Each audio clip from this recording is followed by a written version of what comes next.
Monsieur le Président, Madame la Ministre, Monsieur le Ministre, Madame la Présidente de la Commission, Monsieur le rapporteur, cher André, chers collègues. En juillet dernier, notre Parlement a acté une avancée majeure en assurant aux chefs d'entreprise, aux chefs d'exploitation agricole, une revalorisation des pensions de retraite à hauteur de 85% du SMIC pour une carrière complète. Comme l'an passé, nous devons au groupe GDR et à son président André Chassaigne de pouvoir débattre dans cet hémicycle de ces injustices qui touchent les retraités agricoles. Je tenais à les remercier. Le juste rattrapage opéré l'an dernier était un premier pas vers une plus grande reconnaissance des métiers agricoles. Il est désormais nécessaire de parachever la logique en reconnaissant à sa juste valeur le travail accompli par les conjoints collaborateurs et les aides familiaux. Il y a urgence. En 2019, leur pension moyenne était de 555 € par mois.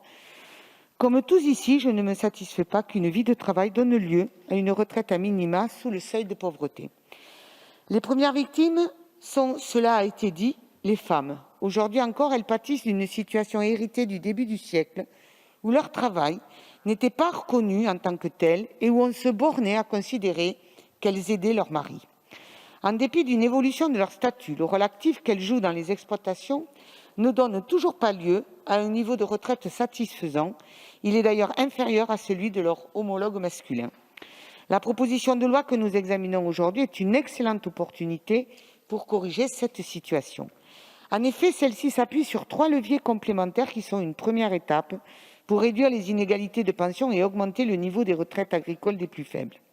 D'abord, l'article 1er pose les bases d'un système plus juste en rétablissant une forme d'équité entre les non-salariés agricoles. Je me réjouis de voir qu'un compromis a pu être trouvé sur cet article.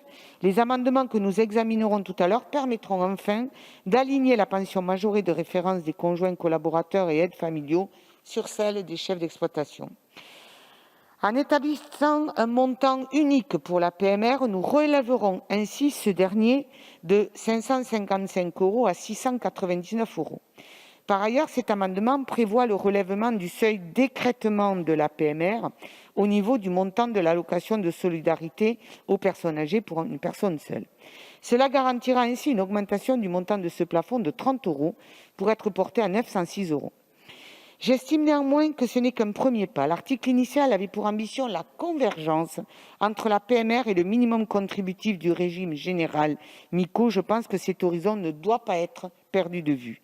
D'autant plus que la Commission a fait le choix de supprimer l'article 2 qui prévoyait l'ouverture du complément différentiel de points de retraite complémentaire obligatoire aux conjoints, collaborateurs et aides familiaux. Notre groupe soutiendra les amendements de rétablissement de cet article nécessaires pour relever le minimum de pension à 85% du SMIC, comme pour les exploitations agricoles. J'entends les réticences de la majorité et du gouvernement sur cette disposition, en particulier s'agissant du coût pour nos finances publiques.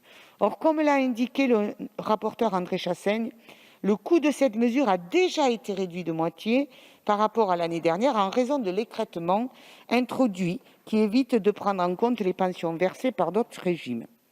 Par ailleurs, nous ne sommes pas à la hauteur si nous ne raisonnons qu'en termes de considérations financières lorsqu'il est question des pensions de retraite des agriculteurs qui sont parmi les plus faibles de notre pays. Il me semble donc qu'une alternative est possible et préférable à une suppression pure et simple.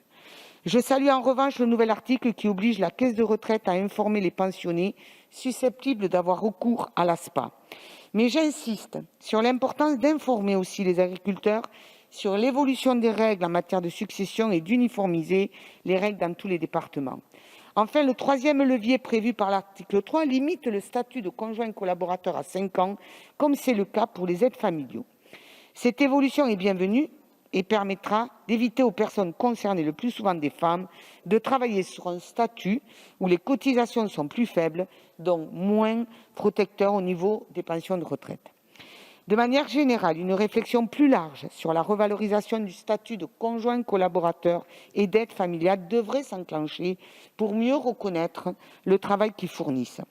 Une réflexion qui dépasse le secteur agricole sera d'ailleurs nécessaire, car nous le savons, la question des petites retraites n'est pas propre à ce dernier. D'ici là, nous avons l'opportunité aujourd'hui d'acter une première avancée pour les non-salariés agricoles. Notre groupe soutiendra évidemment cette proposition de loi. Je vous remercie. Merci, madame la députée.